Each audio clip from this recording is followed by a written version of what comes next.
UBL एक market में news गर्दिश कर रही है कि शायद सिल्क बैंक को परचेज करने के लिए जा रहा है यूबीएल। सिल्क बैंक वाला कहना तो अभी बहुत कबल अज़ वक्त है, क्योंकि इस वक्त और भी बैंक है जो इसकी ड्यू डिलिजेंस कर रहे हैं। और जहां तक यूबीएल का ताल्लुक है, यूबीएल ने अभी सिर्फ स्टेट बैंक से जो है रिक्वेस्ट की है कि उन्हें सिल्क बैंक की ड्यू डिलिजेंस की इजाजत दी। अगर वो इजाजत मिल जाती है तो फिर इसके बाद जो है यूबीएल सिल्क बैंक की ड्यू डिलिजेंस करेगा और देन उस ड्यू डिलिजेंस के बाद ये आइडिया होगा कि एक्चुअली यूबीएल इसको एक्वायर करेगा या नहीं करेगा। यूबीएल ने अपना इंटरेस्ट शो किया है, तो आपको लगता है कि यूबीएल की मैनेजमेंट भी इस बिजनेस को, यूबीएल का अपना एक कार्ड का नेटवर्क है, कंज्यूमर बैंकिंग अपनी भी एक अच्छी स्ट्रॉन्ग बैंकिंग अकाउंट होती है यूबीएल की भी, तो आप क्या समझते हैं कि अगर ये मर्जर हो जाता है, सिल्क बैंक को एक्योर कर लेता है, तो उसके बाद यूबीएल के प्रॉफिट्स में और जिस तरह से हमने बात की कि अभी 11 रुपए 36 पैसे की अर्निंग इस क्वार्टर की, तो यूबीएल और स्ट्रॉन्ग नजर आएगा, अपने कंपटीटर को टफ टाइम दे सकता है। फिर जिस तरह जम किया है हमारा, तो उसका फायदा जितने भी तमाम बैंक से उनको हुआ है। खासतौर पर अगर टॉप लाइन की बात करें नेट इंटरेस्ट इनकम की,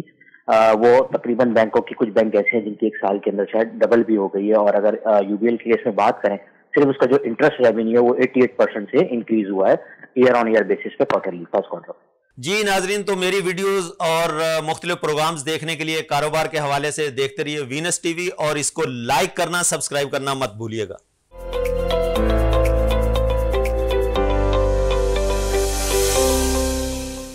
बिस्मिल्लाहिर्रहमानिर्रहीम। कारोबारी दस्तक के साथ मैं हूं सिद्दीक सरवर।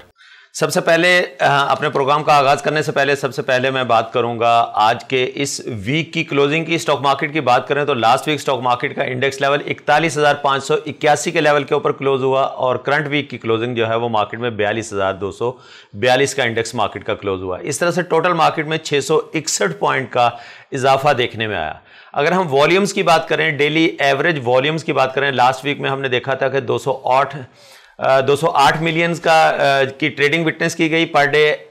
इस वीक में हमने देखा कि 214 मिलियन की ट्रेडिंग जो है ना वो विटनेस की गई है एवरेज वॉल्यूम के हिसाब से। अगर मैं बात करूं, यहां पर बात करूं मैं गोल्ड की, लास्ट वीक की क्लोजिंग जो हमने देखी थी 2,18,500 रुपए का मार्केट की क्लोजिंग थी गोल्ड की 1 तोले की, और इस वीक में 2,23,600 रुपए मार्केट की क्लोजिंग है। इस तरह से 5,100 रुपए का इजाफा हमने गोल्ड की प्राइसेस में देखा। अगर हम डॉलर की बात करें तो डॉलर जो है ना वो तकरीबन इस वीक में भी हमें उसी तरह से रेंज बाउंड सिचुएशन दिखाई दिया। लास्ट वीक की क्लोजिंग 283 रुपए 50 पैसा इंटरबैंक की थी, और इस वीक में भी इसी तरह से मार्केट की क्लोजिंग देखी गई, और इस तरह से डॉलर के अंदर कोई मेजर चेंज इस वीक में विटनेस नहीं किया गया। इस वीक में टोटल 4 दिन ट्रेडिंग्स रही। 1 मई की छुट्टी थी, उसके बाद जिस तरह से हमने वॉल्यूम देखे मार्केट में बेहतर वॉल्यूम देखे गए, 600 से 650 से ज्यादा पॉइंट का इजाफा भी हमने स्टॉक मार्केट में विटनेस किया। आज हम अपने प्रोग्राम में बात करेंगे जो मुख्तलिफ मार्केट में एक न्यूज गर्दिश करती हुई दिखाई दे रही है कि शायद सिल्क बैंक जो है वो बिकने के लिए जा रहा है। उसमें काफी सारी पार्टीज इंटरेस्टेड थी, बट इस वक्त यूबीएल जो है ना उसमें ज्यादा इंटरेस्ट शो कर रहा है। तो हम बात करेंगे यहां पर कि यूबीएल इस वक्त मार्केट में किस तरह से ट्रेड कर रहा है, और यूबीएल के टोटल प्रॉफिट्स हैं क्या, और सिल्क बैंक को किस तरह से क्योर कर सकता है मार्केट में। अगर यूबीएल के हम रिजल्ट्स की बात करें तो इस क्वार्टर में यूबीएल ने 110% का डिविडेंड अनाउंस किया। अगर हम लास्ट ईयर के पूरे साल की क्लोजिंग की बात करें तो 220% यानी 22 रुपए पर शेयर डिविडेंड दिया था यूबीएल ने। और इस वीक में इस ईयर के फर्स्ट क्वार्टर की अगर मैं बात करूं तो 11 रुपए 36 पैसे की अर्निंग विटनेस की गई इस क्वार्टर की, और इसके साथ साथ मार्केट में 110% यानी कि 11% का डिविडेंड अनाउंस किया यूबीएल ने। यूबीएल 1959 में स्टेबलिश हुआ, और इस वक्त अगर इस क्वार्टर की बात करें तो इस क्वार्टर में यूबीएल ने अप्रोक्स कोई 4.3 बिलियंस का प्रॉफिट गेन किया है, जिसमें से मैक्सिमम प्रॉफिट जो है ना वो रेट ऑफ इंटरेस्ट के इंक्रीज होने की वजह से, जो हम पिछले अपने काफी प्रोग्राम्स में बात करते चले आ रहे हैं कि मार्केट में काइबोर जो है वो 21% इस वक्त विटनेस किया जा रहा है। तो जो इस तरह के इंटरेस्ट की जो अमाउंट है, जिसमें 35 बिलियन जो है ना वो टोटल इसका प्रॉफिट सिर्फ और सिर्फ इंटरेस्ट की मद में विटनेस किया गया है इस क्वार्टर में जो रिजल्ट्स अनाउंस किए गए। तो इस तरह से टोटल जो ये बेस्ट वे ग्रुप का जो यूबीएल है, इसके काफ़ी ज़्यादा अच्छे रिजल्ट्स देखने में आ रहे हैं। जिस तरह से हमने पीछे बैंकिंग सेक्टर को कवर किया था, पूरे बैंक्स की बात की थी, तो आज हम सिर्फ यूबीएल की जब बात कर रहे हैं तो यूबीएल के प्रॉफिट्स की बात की हमने कि इसका जो फर्स्ट क्वार्टर है 11 रुपए 36 पैसे की अर्निंग जो है वो डिक्लेयर होगी। मार्केट के अगर रेट की बात करें तो इस वक्त मार्केट का रेट जो है वो 129 रुपये 72 पैसा इस वक्त मार्केट की कल की क्लोजिंग है यूबीएल की। इसके ऊपर हमने एक छोटा सा पैकेज भी बनाया कि सिल्क बैंक को किस तरह सिक्योर करने के लिए जा रहा है और किस तरह से इस वक्त मार्केट में अभी कोई भी बात करना कबल वक्त है, लेकिन जो मार्केट में न्यूज़ गर्दिश करती है उसके ऊपर हम बेस कर रहे हैं। और यहाँ पर हमने एक छोटा सा पैकेज तैयार किया है यूबीएल के बारे में, वो देखते हैं, उसके बाद फिर आगे बात करते हैं। यूनाइटेड बैंक लिमिटेड यूबीएल ने पहली छमाही 2023 के लिए 11 रुपये फी शेयर के बम्पर डिविडेंड का ऐलान किया। एक्सचेंज फाइलिंग के मुताबिक बैंक ने 4.3 बिलियन रुपए की गैर मामूली आमदनी गैर मुल्की ज़र मुबादला से हासिल किया। यूनाइटेड बैंक लिमिटेड कॉरपोरेट और commercial banking, treasury, branch banking, Islamic banking, international branch operations और दीगर मुतल्लिका खदमात की फराहमी में मसरूफ़ अमल है। इस कंपनी की बुनियाद पाकिस्तानी नजात बरतानवी ताजिर बेस्टवे ग्रुप के बानी और चेयरमैन अनवर एम परवेज़ ने 7 नवंबर 1959 को रखी थी। सनत की तवक्कुआत से ज़्यादा आने की वजह बुनियादी तौर पर खालिस सूद की आमदनी और फॉरेक्स आमदनी है। 2023 के पहली छमाही में खालिस सूद की आमदनी 35 बिलियन रिकॉर्ड की गई, जो कि 56% ईयर ऑन ईयर और 10% क्वार्टर ऑन क्वार्टर की मजबूत तरक्की और बढ़ते हुए असासों की पैदावार को जाहिर करती है। कैपिटल मार्केट के तज्ज़ियाकारों की तवक्कुआत से कम होने के बावजूद ईयर ऑन ईयर की बुनियाद पर प्रोविजंस में इजाफा देखा गया, जबकि क्वार्टर और क्वार्टर में 75% कमी बुनियादी तौर पर रेटिंग एजेंसियों की तरफ से यूरो बॉन्ड में तनज़्ज़ुली की वजह से हुई। गैर सूदी आमदनी में सालाना 37% इजाफा हुआ। बुनियादी तौर पर इस छमाही में सालाना 3.3 गुना ज़्यादा 4.3 बिलियन रुपए की फॉरेक्स आमदनी से हासिल हुई। बैंक ने 2022 के आखिरी छमाही में 832 मिलियन रुपए की आमदनी रिकॉर्ड की। महंगाई के दबाव की वजह से ऑपरेटिंग अखराजात में भी 25% ईयर ऑन ईयर और 1% क्वार्टर ऑन क्वार्टर का इजाफा देखा गया। ऑपरेटिंग अखराजात में इजाफे के बावजूद पहली छमाही 2023 में बैंक की लागत से आमदनी का तनासुब 37% तक रिकॉर्ड हुआ। 2023 के पहली छमाही में बैंक की मौसर टैक्स की शरह 42% तक पहुंच गई। दूसरी तरफ सिल्क बैंक एक बार फिर खबरों में है। सिल्क बैंक की जानिब से शेयर करदा पाकिस्तान स्टॉक एक्सचेंज को फाइलिंग के मुताबिक यूनाइटेड बैंक लिमिटेड ने सिल्क बैंक लिमिटेड के साथ मुमकिना इंज़माम में दिलचस्पी जाहिर की है। मुमकिना इंज़माम अंदरूनी रेगुलेटरी और हतमी दस्तावेज़ात की मंजूरियों के ताबे रहेगा। बैंक के बोर्ड ऑफ डायरेक्टर्स यूबीएल के तजवीज़ का जायज़ा लेने, इस पर गौर करने, बैंक की इंतज़ामिया को बाज़ाब्ता तौर पर मुमकिना इंज़माम को आगे बढ़ाने और मतलूबा इक़दामात के बाद मंजूर किया जाएगा, जिसमें स्टेट बैंक ऑफ पाकिस्तान से इजाज़त लेना भी शामिल होगा। बोर्ड के सामने शराइत व ज़वाबित के दस्तावेज़ात को हतमी शक्ल देने के बाद अगर मुनासिब समझा जाएगा तो यूबीएल के साथ बातचीत पर गौर और मंजूरी के लिए बैंक की मुस्तैदी की इजाज़त दी जाएगी। सिल्क बैंक, जो पहले सऊदी पाक कमर्शियल बैंक हुआ करता था, बुनियादी तौर पर सार्फिन के तबके पर मरकूज़ है। सार्फिन के लिए शरीयत के मुताबिक मसनूआत, जिनमें कर्ज़ों और क्रेडिट कार्ड पर मुश्तमिल खदमात का एक पोर्टफोलियो का इंतज़ाम शामिल है। यूबीएल शरीयत के मुताबिक मालियाती मसनूआत की बढ़ती हुई मांग को पूरा करने के लिए अपने इस्लामी बैंकिंग ऑपरेशन को सिल्क बैंक के साथ ज़म कर सकता है। सिल्क बैंक अब कुछ सालों से खसारे में है। बैंक ने 2018 में 13.2 बिलियन रुपए का मुनाफा रिपोर्ट किया। इसके बाद 2019 में इसे 3.95 बिलियन का खालिस नुकसान 6.57 बिलियन रुपए तक चला गया। 2020 के आखिर में इसका जमाशुदा नुकसानात 20.27 बिलियन रुपए हो गया। सिल्क बैंक का कैपिटल 2020 के आखिर में 3.16 बिलियन रुपए रहा, जो 10 बिलियन रुपए की मुकर्ररा सरमाए की ज़रूरत के मुकाबले सबसे कम है। इसी तरह इसका सरमाए की मुनासिबत का तनासुब 31 दिसंबर 2020 को 11.5% की मुकर्ररा सतह के मुकाबले में -4.4% ज़्यादा है। ये कहने की ज़रूरत नहीं कि बैंक को रेगुलेटरी तकाज़ों को पूरा करने के लिए नए सरमाए की अशद ज़रूरत है। 2021 से सालाना रिपोर्ट्स आवाम के लिए दस्तियाब कराने में कमी के बावजूद इस साल के शुरू में सिल्क बैंक ने अपनी एक प्रेस रिलीज़ में कहा है कि बैंक तरक्की की राह में गामज़न है। सिल्क बैंक की सरमायाकारों की तवज्जो मबजूल कराने की एक तारीख है और यूबीएल मुख्तसर वक्त में तीसरे मुमकिना सरमायाकार के तौर पर उभरा है। पिछले महीने इंटरनेशनल कमर्शियल बैंक ICB, जो एक जुनूबी सूडानी बैंक है, उसने सिल्क बैंक में 50 मिलियन यूरो यानी 15.4 बिलियन रुपए के मसावी तक सरमायाकारी करने का इरादा जाहिर किया था। बाद Pakistan housing finance company PHFC lake city limited की सब्सिडरी है और मारूफ ब्रिज कैपिटल इंतजामिया के कंसोर्शियम हासिल करने वाला सरमायाकार ग्रुप, जिसने सिल्क बैंक की इक्विटी में 12 अरब रुपए तक सरमायाकारी की तजवीज़ पेश की थी। मकामी सरमायाकारों में फौजी फाउंडेशन के अस्करी बैंक ने सिल्क बैंक में एक बहुत बड़ा हिस्सा हासिल करने में दिलचस्पी जाहिर की। हबीब बैंक और बैंक अल-फलाह ने 2021 के वस्त में सिल्क बैंक का सार्फ पोर्टफोलियो हासिल करने में दिलचस्पी जाहिर की। मई 2022 में park view enclave private limited के मालिक मशहूर ताजिर और सियासतदान अलीम खान ने 51% हिस्सा हासिल करने की दिलचस्पी की जाहिरी के बाद अपने कारोबारी तरजीहात में तब्दीली की वजह से अक्टूबर 2022 में अपना इरादा तब्दील कर दिया था। सिल्क बैंक की दिसंबर 2020 को ख़त्म होने वाले अब तक की आखिरी सालाना रिपोर्ट के मुताबिक बैंक के तकरीबन 62.91% हिस्से मुतल्लिका कंपनियों और फरीकों के पास हैं, जो मंदरजा झेल हैं। आरिफ हबीब कॉरपोरेशन के पास 28.23%, शौकत तरीन के पास 11.55%, इंटरनेशनल फाइनेंस कॉरपोरेशन के पास 7.74%, नवाज चट्ठा के पास 7.76%, नोमोरा यूरोपियन इन्वेस्टमेंट लिमिटेड के पास 3.93%, बैंक मस्कत के पास 3.4% और अजमत शहजाद अहमद तरीन के पास 0.22% है। फ़िलहाल बेस्टवे ग्रुप के बैंक का सिल्क बैंक में इंज़माम की खबर पर किसी भी किस्म का फैसला करना क़ब्ल अज़ वक्त है।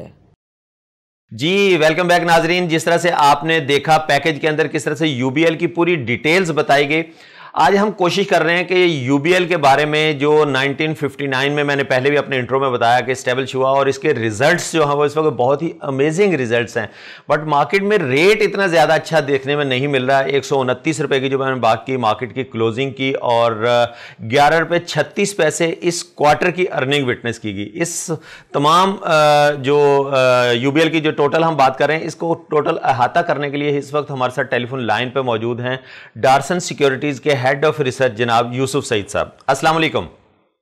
वालेकुम सलाम। यूसुफ साहब कैसे हैं? आपको वेलकम करता हूं मैं अपने शो में। जी शुक्रिया। यूसुफ साहब क्या देखते हैं इस वक्त यूबीएल एक मार्केट में न्यूज गर्दिश कर रही है कि शायद सिल्क बैंक को परचेज करने के लिए जा रहा है यूबीएल। अगर मैं यूबीएल की बात करूं, इसके अमेजिंग रिजल्ट्स, जिस तरह से लास्ट हमने पूरे बैंकिंग सेक्टर को कवर किया था, उस वक्त भी आप मेरे साथ इत्तफाक से लाइन पे मौजूद थे, आपने बड़े अच्छे रिजल्ट्स की बात की थी। किस तरह से देखते हैं यूबीएल के, आप फोकास्ट क्या करते हैं यूबीएल के बारे में? सर बिल्कुल, जिस तरह आपने देखा होगा कि पिछले कुछ महीनों के अंदर इंटरेस्ट रेट जिस तरह जंप किया है हमारा, तो उसका फायदा जितने भी तमाम बैंक से उनको हुआ है। खासतौर पर अगर टॉप लाइन की बात करें नेट इंटरेस्ट इनकम की, वो तकरीबन बैंकों की, कुछ बैंक ऐसे हैं जिनकी एक साल के अंदर शायद डबल भी हो गई है। और अगर यूबीएल के केस में बात करें, सिर्फ उसका जो इंटरेस्ट रेवेन्यू है वो 88% से इंक्रीज हुआ है ईयर ऑन ईयर बेसिस पे क्वार्टरली, फर्स्ट क्वार्टर। इसके अलावा ओवरऑल नेट इंटरेस्ट इनकम की बात करें तो 56% से इंक्रीज हुआ है। और उसका रीजन जिस तरह मैंने आपको बताया कि बैंकों ने जो है वो टी बिल्स और पीआईबी फ्लोटर के अंदर जो है मैक्सिमम अपनी इन्वेस्टमेंट की हुई है और इंटरेस्ट रेट या पॉलिसी रेट इंक्रीज होने की वजह से जाहिर सी बात है उसका पॉजिटिवली इम्पैक्ट जो है वो बैंकों की टॉप लाइन के ऊपर जो है वो इस क्वार्टर में नजर आया और आगे आने वाले क्वार्टर्स के अंदर भी जो है वो नजर आएगा। जी यूसुफ साहब, जिस तरह से रेट ऑफ इंटरेस्ट बढ़ गया, 21% के रेट ऑफ इंटरेस्ट के ऊपर हम इस वक्त पाकिस्तान में ट्रेड कर रहे हैं, तो क्या समझते हैं इससे इंडस्ट्रीज को तो बहुत ज्यादा लॉस होगा जो बोरो किया हुआ है बैंकों से? बैंकों के तो यकीनन प्रॉफिट्स अच्छे होंगे, लेकिन जो इंटरेस्ट रेट है वो इंडस्ट्री जो हमारी बेसिकली बैकबोन होती है किसी भी मुल्क की मईशत की, अगर हमारी इंडस्ट्रीज ग्रो नहीं करेंगे, फाइनेंशियल सेक्टर ग्रो करता रहेगा, तो क्या ये जीडीपी के लिए एक पॉजिटिव साइन है या नुकसान है इससे मुल्क को? नहीं, देखिए पूरी दुनिया में इसी तरह होता है कि जो बैंक डिपॉजिट लेता है वो उसके बाद जो है एज अ एडवांसेज या एज अ लोन जो है वो अपने कस्टमर या क्लाइंट को देता है ताकि उसे बिजनेस एक्टिविटीज जनरेट कर सके। बट अनफॉर्चुनेटली पाकिस्तान में जो है इसका बिल्कुल उल्टा है। आप अगर किसी भी बैंक की बैलेंस शीट उठा के देखें तो उसका मेजर जो डिपॉजिट का जो पार्ट है, जिसे हम इन्वेस्टमेंट टू डिपॉजिट रेशियो कहते हैं, वो मोस्टली जो है वो इन्वेस्टमेंट के अंदर पार्क होता है और उसका भी 90% जो है वो गवर्नमेंट सिक्योरिटीज में पार्क होता है। अच्छा, इसके दो रीजन है पार्क होने के। एक तो क्योंकि गवर्नमेंट की फाइनेंसिंग नीड इतनी है, गवर्नमेंट के जो एक्सपेंडिचर है वो इतने, तो उसे वो फिलफिल करने के लिए जो है वो मार्केट से जो है पैसे लेती है टी बिल्स या पीआईबीज की फॉर्म में या फिर और किसी गवर्नमेंट सिक्योरिटीज की फॉर्म में। सेकंड, ये रिस्क फ्री होते हैं तो बैंक के लिए भी जो है ऐसा कोई इतना ज्यादा कंसर्न नहीं होता। और बैंक को जब जाहिर सी बात है, अगर let suppose minimum saving rate भी कन्वेंशनल बैंक दे रहे हैं जो पॉलिसी रेट -1.5% होता है, जो अगर आज की बात करें तो 19.5% जो कन्वेंशनल बैंकिंग को देना है। और एज कम्पेयर टू अगर आपको 22% 21% के आसपास जो है वो गवर्नमेंट सिक्योरिटीज पर रिटर्न मिल रहा है, तो आप जो है इन्हीं बेसिस के ऊपर जो है 2-2.5% का जो है स्प्रेड इजीली कमा सकते हैं। तो बैंक जो है वो इसके ऊपर फोकस करते हैं। अब दूसरी तरफ जो एडवांसेस की बात है, जब इस तरह के हालात होते हैं, खासतौर पे जब आपका पॉलिसी रेट 21% हो जाए और अगर आप पैबोर देखें तो 22.5% के आसपास इस वक्त है, तो इस रेट पे जो है वो कोई भी लोन नहीं लेता। खासतौर पे अगर कंज्यूमर फाइनेंसिंग की बात करें, जिसमें आप गाड़ी ले लें, होम लोन वगैरह, इस तरह की चीजें, ये बहुत डिक्लाइन हो जाती है। कंपनीज जो है वो अपनी एक्सपेंशन वगैरह रोक देती है, तो इसका बिल्कुल नेगेटिवली इम्पैक्ट जो है वो नेगेटिवली इम्पैक्ट करती है हमारी इकोनॉमी को, और उसके आगे जाके इसके भी नेगेटिव इम्पैक्ट आएंगे। और दूसरी चीज, प्रोविजन या नॉन परफॉर्मिंग लोन जो है वो इसकी वजह से बढ़ भी सकते हैं, क्योंकि बहुत सारी कंपनीज या बहुत सारे खास तौर पे जो माइक्रो फाइनेंस से रिलेटेड जो इंस्टीट्यूट होते हैं, या फिर इस तरह के छोटी छोटी कंपनीज जो अपने शायद लोन को या अपने इंटरेस्ट पेमेंट को जो है वो टाइमली पे ना कर सके, उनके डिफॉल्ट के चांसेस भी बढ़ जाते हैं। तो यूसुफ, जो मेरा बेसिक पॉइंट था वो वही है कि इंडस्ट्रीज जब तक नहीं लगेगी, बेरोजगारी का खात्मा कैसे होगा? जब अगर एक इन्वेस्टर है वो इंडस्ट्री में इन्वेस्ट नहीं करेगा, वो स्टॉक मार्केट में इन्वेस्ट नहीं करेगा, वो वही पैसा बैंकों में रख के जब रेट ऑफ इंटरेस्ट वहां से अच्छा मिल रहा है तो वो एक इजी मनी के लिए चला जाएगा, तो ये तो मुल्क के लिए तो नुकसानदेह है ना चीजें। तो बिल्कुल इसी तरह है, और अगर आप देखें तो हमारे मुल्क में पिछले कुछ सालों से ही, मतलब जब से पाकिस्तान बना, इसी तरह होता है। हमारी जो मेजर जीडीपी आती है, उसका मेजर जो कंपोनेंट है वो कंजम्पशन के थ्रू आता है। मोर देन 90% जो हम कंजम्पशन के थ्रू एक्वायर करते हैं, यानी कि जो भी हम जो भी हमारा पैसा आता है उसे हम कंज्यूम कर लेते हैं। एज ए इन्वेस्टमेंट या सेविंग का कॉन्सेप्ट पाकिस्तान में उस तरह का नहीं है। और ये चीज अगर आप स्टॉक मार्केट से देखें तो शायद अराउंड 300,000 इस वक्त जो एक्टिव इन्वेस्टर हैं आपकी 23 करोड़ 24 करोड़ की आबादी के अंदर, तो ये चीज को रिफ्लेक्ट करता है कि अभी हमें इसमें बहुत काम करने की जरूरत है और अभी हम बहुत पीछे हैं। तो यूसुफ, ये तो हमारी इमर्जिंग मार्केट है, एस्टेब्लिश मार्केट में तो कुछ और ही नॉर्म्स यूज़ होते हैं। मैं अगर यहाँ पर बात करूँ हमारे रेमिटेंसेज की, जो हम एक्सपोर्ट नहीं कर पा रहे, रेमिटेंसेज पाकिस्तान नहीं आ रहे, हमारे एलसी इंपोर्ट नहीं कर पा रहे हम लोग, इंडस्ट्रीज़ हमारी नहीं चल पाएगी, तो फिर ये तो एक बहुत बड़ा गैप क्रिएट होगा। अभी भी जो है ना, वो जो बैंकों ने ज़र मुबादला के ज़खायर में जो इजाफा हुआ, जो प्रॉफिट्स आए, वो डॉलर के रेट, एक्सचेंज रेट की वजह से भी काफ़ी देखने में आया। तो आप क्या समझते हैं कि इस तरह से अभी आगे कंटिन्यू रहेगा, या कुछ आप बेहतर समझते हैं कि कुछ एलसीज या इंपोर्ट के ऊपर कुछ रिस्ट्रिक्शंस कम हो जाएंगी? देखें, मेरे ख्याल से एलसीज की रिस्ट्रिक्शन जब तक उस वक्त तक कम नहीं हो सकती जब तक हमारे पास इनफ्लोज ना है, जिसमें आईएमएफ से जो नेक्स्ट ट्रांच मिलना बहुत जरूरी है, या आईएमएफ के प्रोग्राम में वापस जाना बहुत जरूरी है। क्योंकि जब तक हम आईएमएफ के प्रोग्राम में नहीं जाएंगे, जब तक हमें जो डिफरेंट और जो इंटरनेशनल इंस्टीट्यूशन है, जिसमें वर्ल्ड बैंक है, एशियन डेवलपमेंट बैंक है, या और दूसरे इंस्टीट्यूशन है, वो हमें जो है पैसे नहीं देंगे। वंस हमें जो है ये हमारे इनफ्लोज बेहतर हो जाते हैं, तो फिर हमारी एलसीज की जो सिचुएशन है वो बेहतर हो सकती है, वरना इसके बगैर जो एलसीज की सिचुएशन बेहतर होना जो है वो बहुत मुश्किल है। और जहां तक सवाल रहा कि फॉरेन एक्सचेंज की वजह से जो बहुत सारी ऐसी कंपनीज हैं जिन्होंने फॉरेन एक्सचेंज की वजह से या क्या कहते हैं, जो करेंसी के अंदर जो चेंजेस आए ड्यूरिंग द क्वार्टर, उसकी वजह से वो आए। अगर ये चीज इसी तरह रहती है और हमारी करेंसी इसी तरह डिवैल्यू करती है, तो आगे जाके इनको आ सकते हैं, और अगर दूसरी साइड पे मूव करती है तो उस पर लॉसेस भी आ सकते हैं। जी यूसुफ साहब, हम इसके ऊपर बात कर रहे हैं। अभी हम स्पेशली इस यूबीएल के ऊपर आएंगे, जिसकी हम आज बात कर रहे हैं कि सिल्क बैंक की एक्विजिशन के ऊपर किस तरह से जा रहा है। यहाँ पर एक छोटे से ब्रेक का मुझे इशारा हो रहा है, ब्रेक से वापस आते हैं तो आगे कंटिन्यू करते हैं। Stay tune.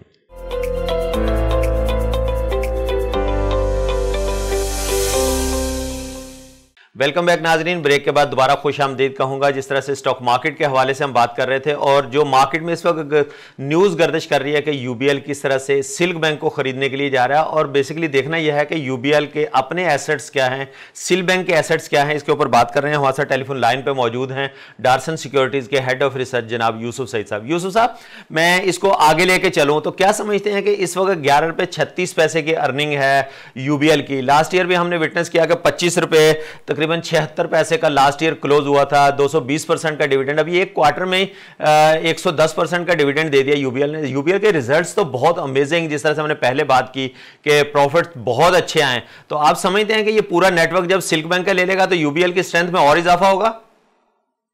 देखें, ये सिल्क बैंक वाला कहना तो अभी बहुत कबल अज़ वक्त है, क्योंकि इस वक्त और भी बैंक है जो इसकी ड्यू डिलिजेंस कर रहे हैं। और जहां तक यूबीएल का ताल्लुक है, यूबीएल ने अभी सिर्फ स्टेट बैंक से जो है रिक्वेस्ट की है कि उन्हें सिल्क बैंक की ड्यू डिलिजेंस की इजाजत दी। अगर वो इजाजत मिल जाती है तो फिर इसके बाद जो है यूबीएल सिल्क बैंक की ड्यू डिलिजेंस करेगा, और देन उस ड्यू डिलिजेंस के बाद ये आइडिया होगा कि एक्चुअली यूबीएल इसको एक्वायर करेगा या नहीं करेगा। लेकिन सिल्क बैंक का जो कंज्यूमर बैंकिंग का बिजनेस है या कार्ड बैंकिंग का जो बिजनेस है वो बहुत स्ट्रांग है, जिसकी वजह से बहुत सारे बैंक जो है इसमें इंटरेस्टेड हैं।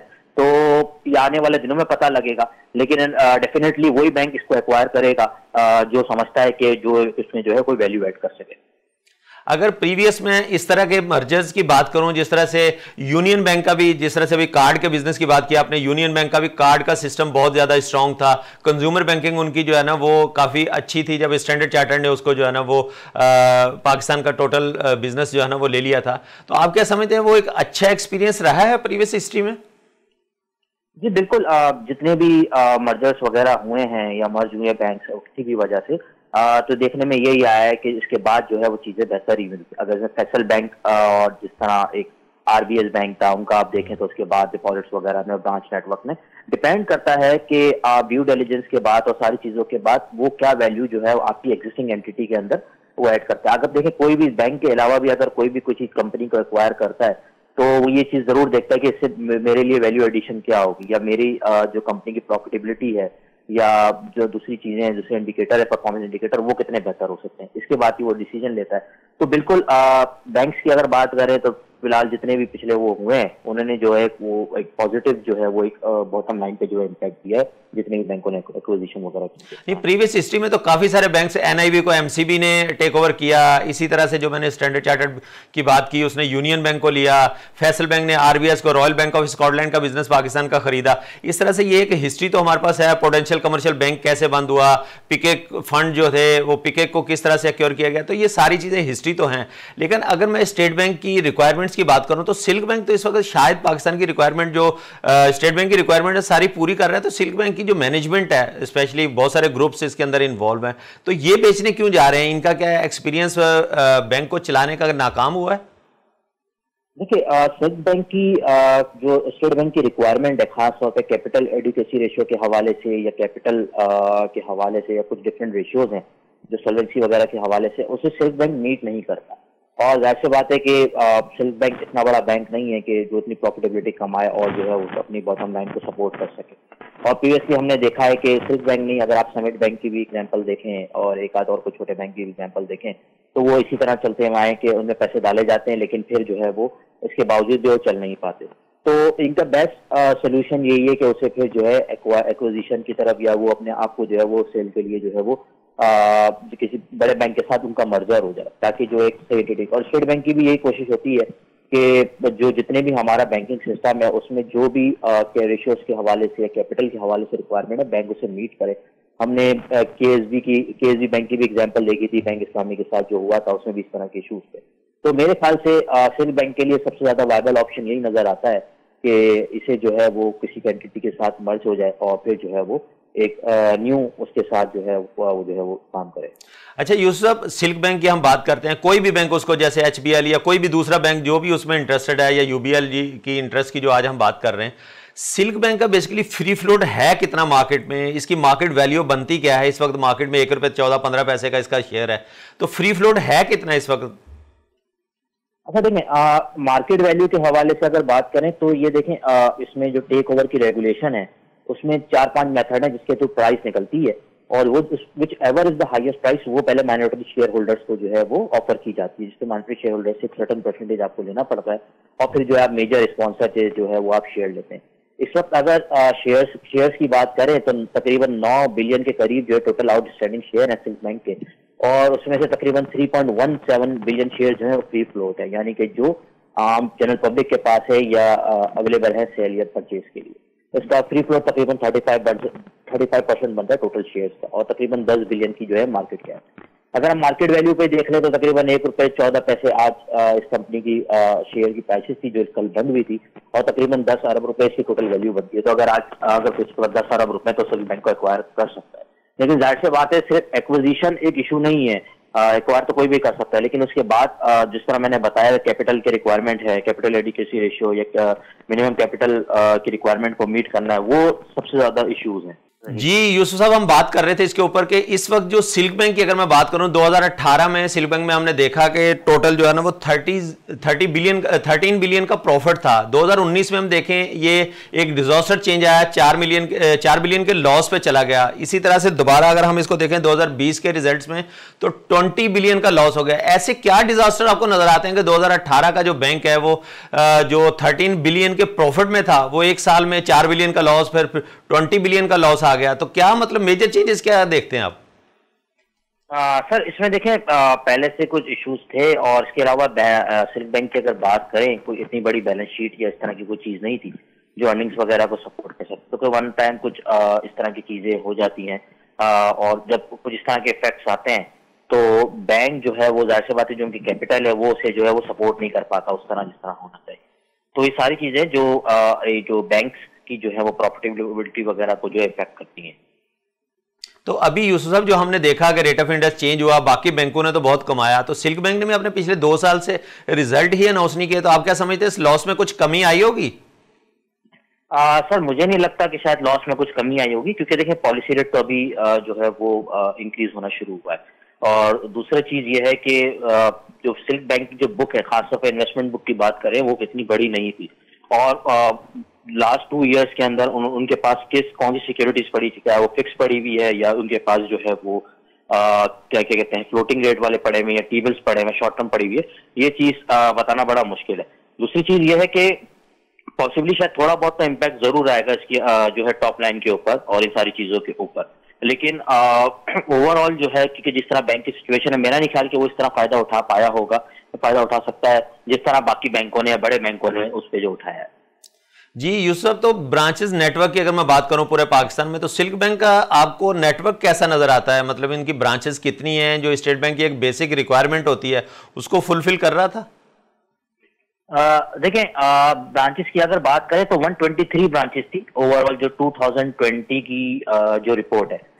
तो उस वक्त जो है 123 ब्रांचेस थी। तो अगर देखा जाए तो एक स्मॉल बैंक के अंदर आप जो है वो सिल्क बैंक को जो है वो कंसीडर कर सकते हैं, कोई इतना बड़ा ब्रांच नेटवर्क नहीं था। लेकिन जिस तरह मैंने बताया कि इनका कंज्यूमर बिजनेस या इनका जो कार्ड का बिजनेस था वो काफी स्ट्रांग था और मेरे ख्याल से अभी भी इस वक्त है, जिसकी वजह से जो है डिफरेंट बैंक जो है उसे लेने के अंदर जो है वो इंटरेस्टेड है। तो बाकी बैंक्स जो है ना वो बेसिकली उस कार्ड के उस सिस्टम को लेने के लिए, वो जो उनका नेटवर्क है उसको लेने के लिए ज्यादा इंटरेस्टेड है, इसकी इंस्टेड ऑफ के ब्रांचेस नेटवर्क का इतना बड़ा इशू नहीं है। नहीं, ब्रांच नेटवर्क इतना बड़ा इशू नहीं है, उनका जो बिजनेस है उसमें वो बहुत बड़ा है, खासतौर पर कंज्यूमर का। और मैंने आपसे यही कहा कि जो बैंक भी इसे एक्वायर करेगा या जो भी एक्वायर करना चाहता है वो इसमें जरूर कुछ एनर्जी देख रहा है अपने लिए या अपने बैंक के लिए, इसी वजह से एक्वायर करेगा। तो उनका मेजर पर्पस कस्टमर या फिर जो है उनका कंज्यूमर का बिजनेस है या कार्ड बिजनेस है उसके ऊपर जो है ज्यादा फोकस है बैंकों का। तो आप क्या समझते हैं जो आज हम बेसिकली यूबीएल की बात कर रहे हैं कि यूबीएल ने अपना इंटरेस्ट शो किया है, तो आपको लगता है कि यूबीएल की मैनेजमेंट भी इस बिजनेस को, यूबीएल का अपना एक कार्ड का नेटवर्क है, कंज्यूमर बैंकिंग अपनी भी एक अच्छी स्ट्रॉन्ग बैंकिंग अकाउंट होती है यूबीएल की भी, तो आप क्या समझते हैं कि अगर ये मर्जर हो जाता है, सिल्क बैंक को एक्योर कर लेता है, तो उसके बाद यूबीएल के प्रॉफिट्स में और जिस तरह से हमने बात की कि अभी 11 रुपये 36 पैसे की अर्निंग इस क्वार्टर की, तो यूबीएल और स्ट्रॉन्ग नजर आएगा, अपने कंपटीटर को टफ टाइम दे सकता है? फिर बिल्कुल देखें, मैंने जिस तरह पहले भी कि बिल्कुल मैनेजमेंट उसे जरूर देखेगी और अगर प्रॉफिटेबिलिटी ऐड हो रही होगी या स्ट्रांग हो रही होगी जरूर उसे जो है एक्विजिशन के लिए आगे जाएगी। तो बिल्कुल कोई भी बैंक अगर से एक्वायर करता है तो वो जरूर जो है ना उसकी प्रॉफिटेबिलिटी या उसकी बॉटम लाइन के ऊपर इसका जरूर इम्पैक्ट है।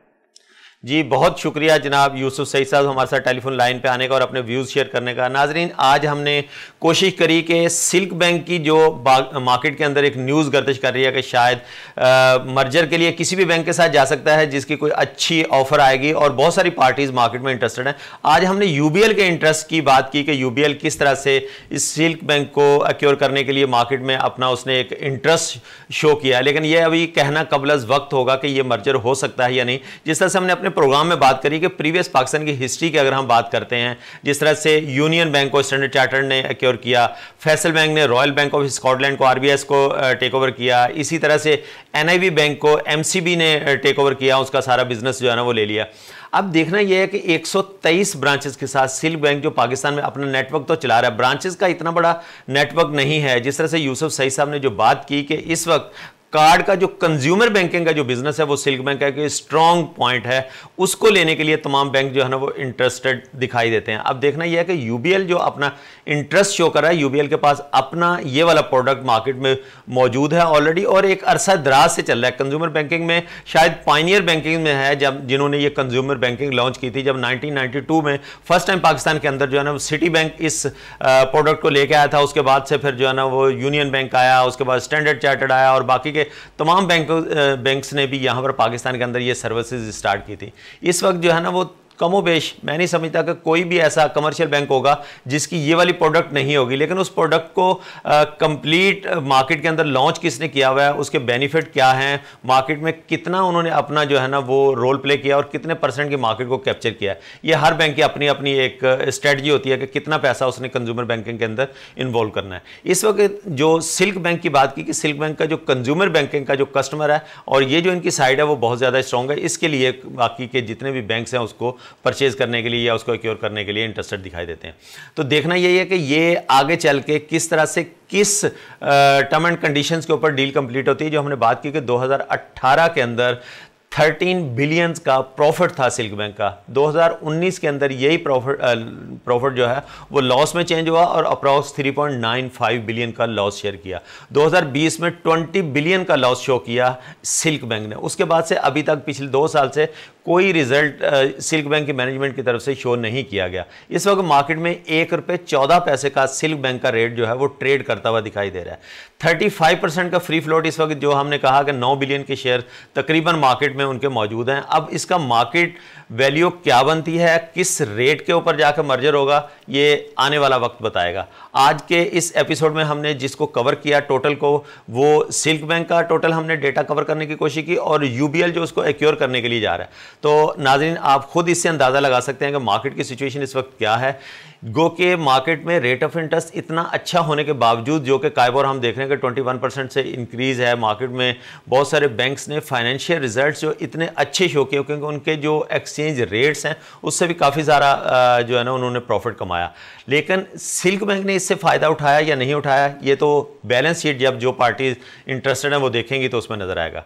तो आज के इस एपिसोड से इतना ही कि आप अपना और रियासत पाकिस्तान का बहुत सारा ख्याल रखेंगे। सिद्दीक सरवर को दीजिए इजाज़त। अल्लाह हाफिज़।